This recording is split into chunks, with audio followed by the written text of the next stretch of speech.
So as Tom said, I'm Andy Highland from Port City Architecture. Some time ago, I guess it's been quite a while ago, we interviewed and were selected to do a study for the town for a new fire station location. So my firm's we've done quite a few in the state, big ones, small ones, fire and police stations both.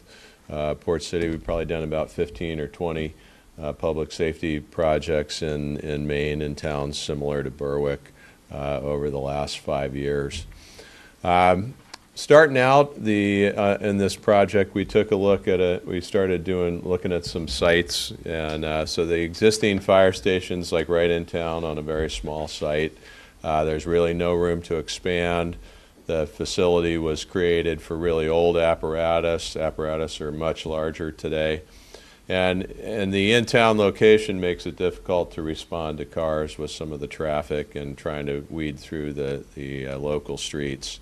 So as you can see on the bottom, we looked at a couple of different Pine Hill site, looked at maybe combining it with the police station, and looked at the Cemetery Road site. We looked at things like frontage. Is there good sight lines if a fire truck's pulling out? Is it centrally located to all of the calls where most of the calls happen? And the Cemetery Road site really stood out as like the best location for the fire station.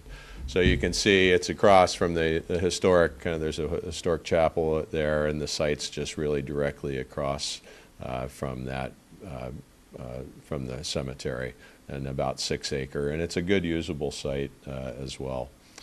Okay, I guess you can try page down there. So this is, so we took a look first at and we talked with the fire chief, we talked with the police chief, but really kind of about their needs. Again, we have a lot of experience in this, and kind of knowing what towns' needs are for fire equipment, and then potentially moving into EMS services and things like that. Even when you contract that out, firefighters are also first on scenes on accidents and as well, and need to respond to emergencies, medical emergencies, as well as fires. So this looked like the good spot to kind of start in there. The fire station, the apparatus bays on the right, entrance in for volunteers and the public. There's also a small training room that might be used in the public coming in on the left. So we were also asked to take a look at, while we were looking at this, maybe if the police were added. So that was our next piece, and what we tried to do. I think page down. Oh, yeah, sorry. Okay, got it.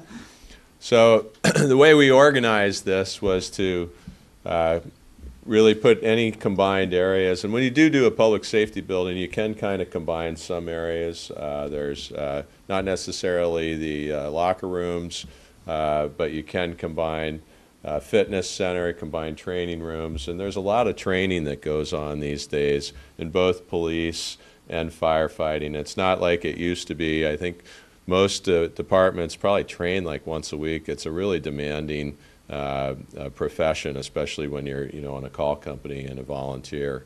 So this just expanded it up the street, and I think fits well on the site. Then the public parking and public access was the yellow lines up there, and the professional access and circulation is in the red lines. So we'll take a look at the floor plans. So taking a look at the floor plans, the bays are on the right. We've kind of figured for expansion on this, and a couple of drive-through bays on the very far right. We've taken a look at things. This would be again expandable if the town were to start doing their own EMS services, that you could use bays for that if that happened in the future. So we want to make sure that it will work for any kind of future scenarios. So we put the entry up on the top left there, administration area, a couple of bathrooms outside offices and administration on the left. The training room is on the far left. That you could have a door right from the parking spaces. Fitness below that. So those were all the shared spaces when we added if we added the police station to it. Day room, we try to keep the sleeping and bunk room and day rooms on the rear of the building. So you get a little more privacy if you're staying there, and it's a little more home-like. So the administration's on the front, the more private living quarters are on the back. And what we found, we try to put in, we try to go a lot to individual bunk rooms these days, in that you don't have to worry about male, female, genders, somebody snoring at night. So what we usually do is assign a couple of people to one room per shift. So you might have your wardrobe in there. You might be in that room that night, and somebody else the next night or the next shift. And then put in a group bunk room. So if there's a nor'easter, if there's a big kind of event kind of coming in, a lot of times the firefighters will kind of go to the station. They know they're going to get probably called out, trees down and everything, and traffic. So it gives them a little group bunk room to kind of relax in and wade in as well. Again, individual bathrooms and an individual laundry across from the bunk rooms. And the trend also is that more and more towns that it's tougher to get call companies, and a lot more towns are having to go to paid staff and per diem staff. I mean, it used to be that you would live in the town, you'd be 5 minutes away at work, could get into a call, go. People work further and further away, so it's hard to kind of come in 45 minutes from your job, somewhere else, get in. So preparing those bunk rooms and preparing that area for future, maybe some more paid staff, is probably a good idea. There's turnout gear. That's where you keep all you want to keep your your turnout gear, the firefighting equipment. Those are lockers that people can come through, grab their gear, and get on the apparatus in the bays. Decon is something that is really important, that you're really lacking in your station now. And that's, a lot of fires have strange chemicals and things like that. It's not just wood fires anymore with all the plastics and things that are in buildings. You're able to get in the decon area, come off the bay, kind of shower that stuff off of your equipment. And then there's apparatus gear, washers in there. There's 3-bay sterilization sinks. So you really kind of leave any of that contamination out of the living area. So it's dropped off when you get off of the equipment and before you get into the bunk room area. So that's an important aspect of the modern firefighting and EMS. On the far right on the back is a little training tower. Again, we try to incorporate training. So there might be a stair, and they might also do some hose drying in there, kind of ladder training, climbing in a window in the back. We'll usually put in a little manhole to, so they can practice rescues out of confined spaces, things like that. So we'll use the station as a training tool as well. Okay, next on. So that was all that to the right. If we did pursue moving the police station, then that would be the section onto the left.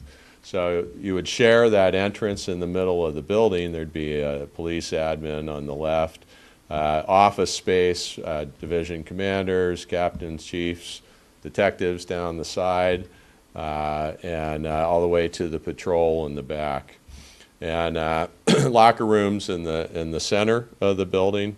One of the other things that we're kind of missing is evidence, is a good evidence area. That's an important aspect of policing now. So if you do bring in evidence, you really want to put it in a locker and have a chain of custody on any kind of if it's drugs or weapons or any kind of evidence that you might bring in.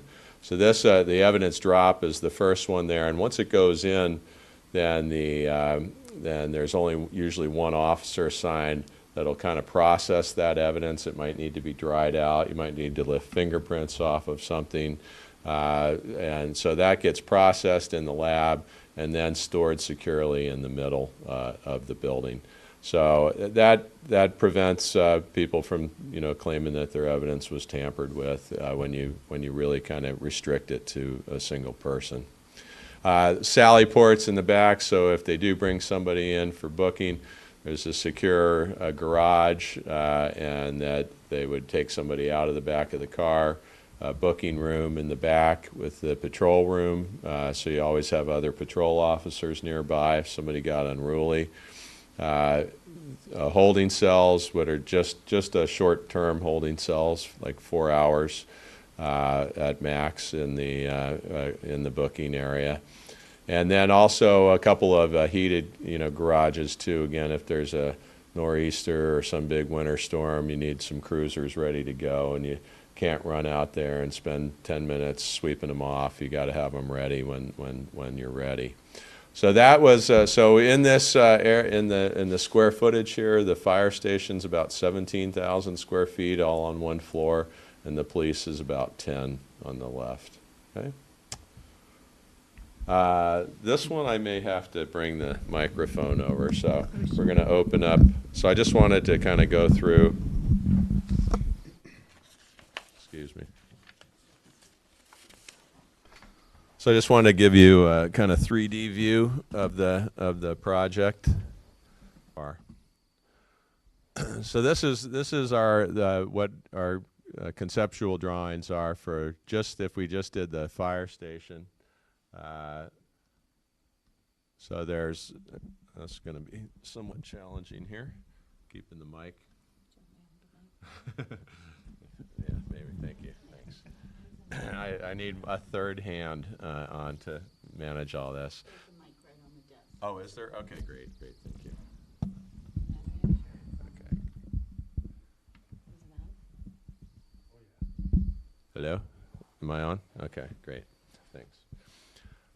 So this would be the main entrance in here, just kind of a decorative tower. The apparatus bays. These are 14 by 14 doors, which will accommodate any kind of apparatus that they make out there.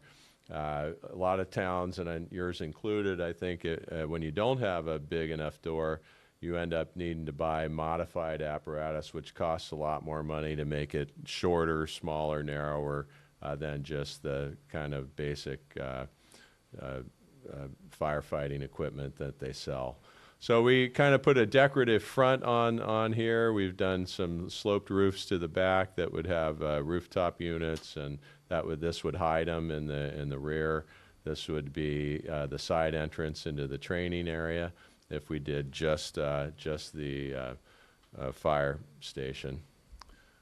The police, if we went fire and police, that was going to add on another 10,000 foot section right here.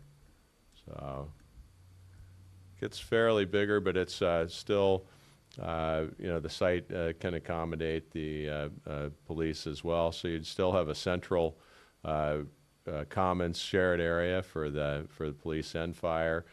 Police on this side, fire department on that side. If you chose, you could, and the reason we did it this way too, you could choose to, defer it maybe if you wanted to, but you could still put, if you wanted to relocate the police at a later time, you could do that. These are the sally ports in the back here.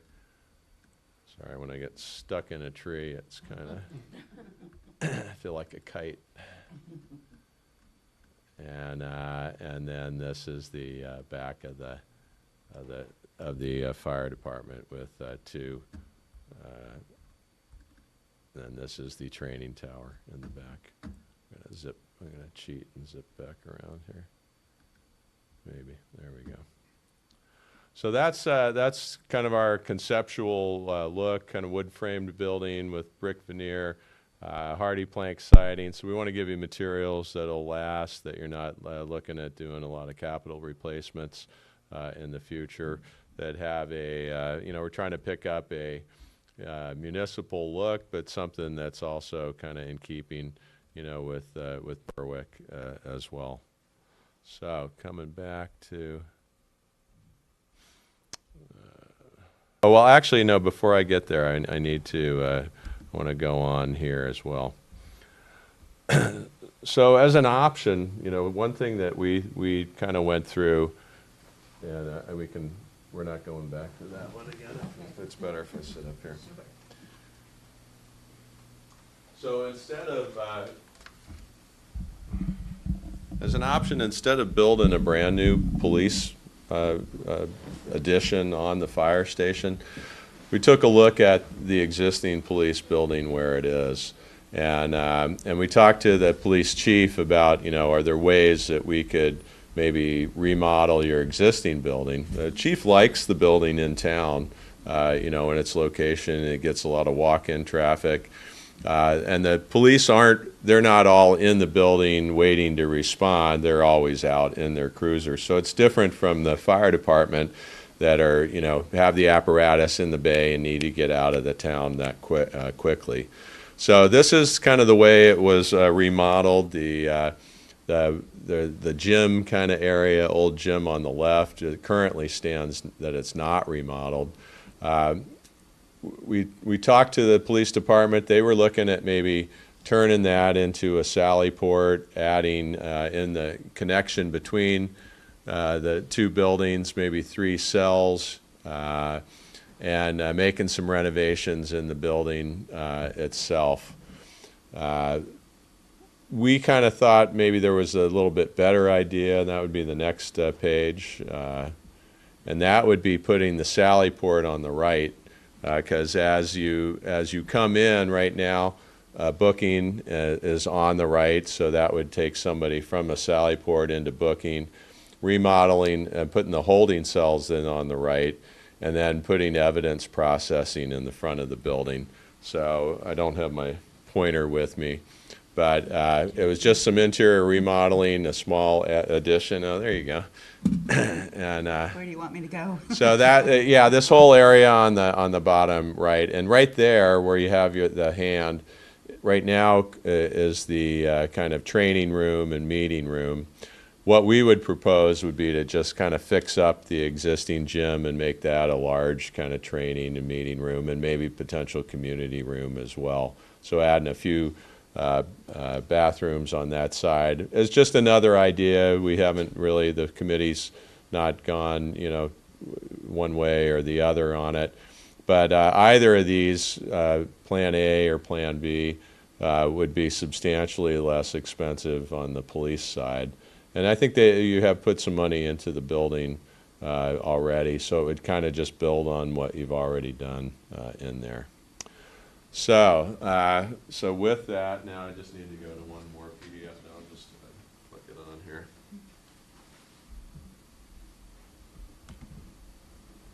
Now to the burning questions. This has been a. So we do this a lot. I mean, we've built a lot of police and fire stations.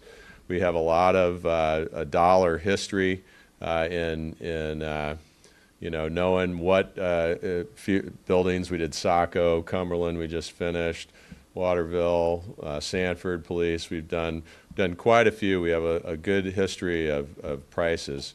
Right now, the building climate in southern Maine is like crazy. It's just, you can't get subcontractors. It's the prices, people, instead of not taking your jobs, they're saying, well, I'll do your job for double. So it's been harrowing in the last few months to try to really get pricing and accurate pricing for what conventional construction might cost. And we're talking about doing it this next summer. So if it went for a vote in the fall, kind of working on plans over the winter, and we could bid it in a really desirable time, which is like February, March, when after people have come off the holiday break and are freshly looking for work for the new year. What we do is bring in construction managers also because again, the prices fluctuate so much. So on the top, on the black, the fire estimate, that was 17,000.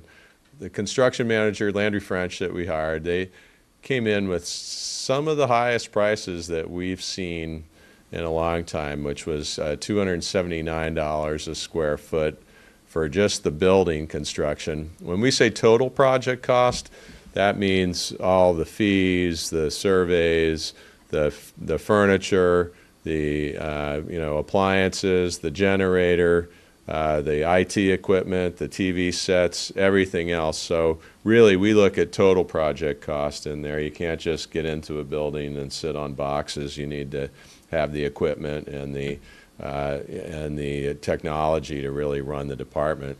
So when we added that in, it was 330, and the same 323 on the police estimate, 230 and 273 is just the base construction.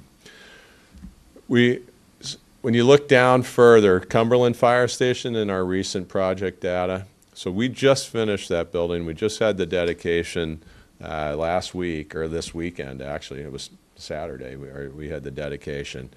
That building came in, so it was a brand new fire station, 13,600 square feet plus 2,900 square feet. We renovated the existing bays. And so the prices were the total project budget, and that was down including silverware and the dishes and everything in there, was $4.1 million. So it's a little deceiving because some of that was renovation, but when I backed out the renovation numbers, it really looks like about $279 a square foot compared to the 330, the 323. Now I know they're saying things are still going up. We're just pricing another building, and we're at 240. So what we did was in the red up there said, look, I think at 250 a foot, we're feeling not confident, safe. Again, it's like it's crazy out there, but I don't want to just throw a super high number at the town. So we said, look, let's look at $250 for base cost, and $295 would be with all the furnishings and trimmings, a turnkey job. So as we took those numbers down in the middle, right above recent project data, so if we took those numbers and did the entire brand new fire station, brand new police station on the site out there, the cost was coming up at $8 million.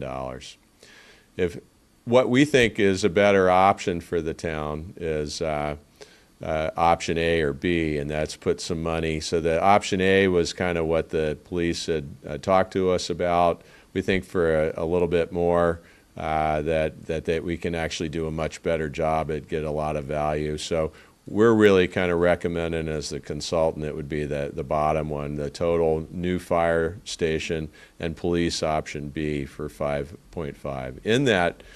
In the budget, there's almost $300,000 in just contingency dollars also in that budget.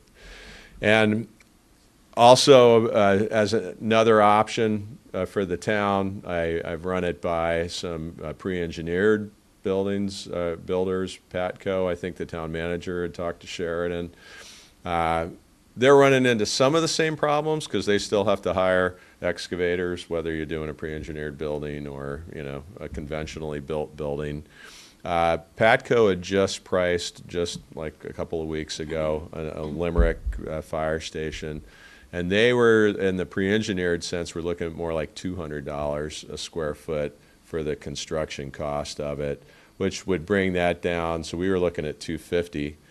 And I think, somewhere in there we could do, and I think this would maybe lend itself, we could do kind of the front facade in that brick, and maybe the rear of the building that was kind of flat, as you remember, in the back could be more of a pre-engineered facility and still be a nice, building as we went. So that would really bring that option B down to 4.5. So that would be a brand new fire station, a remodeled police station, and in about $4.5 million in a pre-engineered option. So I know I'm throwing a lot out at you, but I think that's kind of where, I think that's, we can kind of give you ideas, give you our experience from what's on, what we've done in other towns. You're not out of line in the sizes necessarily from what other similar towns, are doing. But, every town has a different, budget, and and I think where the committee would like to go would be to find out, where the select board would like to, what the comfort zone or the comfort zone of the voters in town would be. Because there's a project at everything. I mean, if you gave us $3 million, we'd do $3 million, a really value-oriented fire station. It may not meet, everybody's, needs. But, so I'm just getting to like, here's some options. These are what the real conventional costs are. I'm not sugarcoating any of this, and it's probably kind of shocking on, numbers and construction-wise. But I think trying to come up with in the next, as we go through, this spring and summer, kind of helping the committee to come up with a direction in there. And I think it's somewhere in direction, the new fire station and some option B. And we can tighten that number up if necessary, if it's 4.9. And then that kind of helps us to try to, see what that kind of solution might look like. So I know it sounds a little backwards on it, but it's, I know that both chiefs would rather have something than nothing, and I think, kind of working, trying to work toward a number that works for them and works for the town is really our goal in here. So I'd say it's somewhere in that $5.5 million range, and maybe with some pre-engineered building. The thing about that is they're not going to, over the life cycle, perform probably as well as a conventional building. And you do have to think about your operational costs in the town as well, what you're going to pay every year to heat and cool it and so on.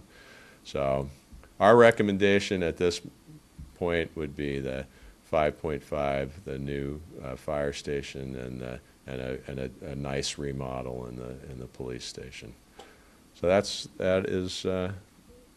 where we're at. If you have any questions, I'm happy to try to answer, muddle through. Or if you need to digest. Yeah, I think digesting. Okay. This is good. Yeah. So we'll continue to meet with the committee and so on. I think that it's been a good process. Like I said, we do this a lot, so there's nothing in your process that's different really from other similar kind of towns. I think the needs are similar. Your departments are they're trying to get what they need, not extra that they don't need. Well, they're very conscious of the bottom line as well. So So, and it's been a pleasure working with everybody, and we hope to continue the process as well. Before you take off, this plan we've just looked at is concentrated on the Cemetery Road. Yes. Yeah. There is still a movement out there to put it in another spot. Okay. Is how adaptable is the plan that you have to another site? I think it's very adaptable. We think that in this kind of situation, I mean, we've done 1- and 2-story facilities. I usually feel like when you do, when you're around 15,000 on a building to 20,000 is maybe when you consider a second story. But what happens is you get costs, although your footprint grows, you're building 2 stair towers, you're gonna have to build, even though it's able-bodied firefighters, you gotta build an elevator in the building. So there's costs that kind of mount in building a 2-story.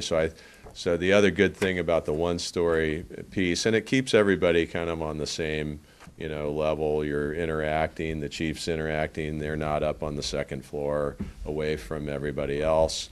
And so I think that one-story kind of idea would be adaptable. What you do need, though, is a decent amount of frontage for the apparatus to exit, And we did look at some other sites that, I mean, it could work, but they're not ideal, that would funnel, apparatus out into one lane onto a road. And it's much better if you can get 2 or 3 apparatus out at once and quickly, to a fire. I mean, think about it, 60 seconds, hold your breath for 60 seconds and, think about it. It makes a difference. Every minute that the first responders can get to you is really a crucial minute. But yeah, so answer, it's adaptable for the right site, and it should be centrally located. You want to be able to make sure that, you get calls. You can get to calls all over the Berwick area. So that's why we liked this site. It was a good central location. You're not near a whole bunch of other houses. People across the street don't care. They're not going to worry about fire, I'm just trying to visualize this on Cemetery Road. It's a big wooded site now, but when we Right. walked it, it's actually, of all, main sites are like notoriously never great. I'm from out west, and when I first came out here as an architect, I'm like, we're going to build on this, it's like, all woods and wetlands and holes and ledge, and but for a main site, it's pretty good, pretty buildable. So so yeah, and we've taken initial looks at foundation and workability and so those kind of things. All right. Any further questions? Any questions from the public? Okay. Good. Thank you for the presentation. My pleasure. Thank you, Andy.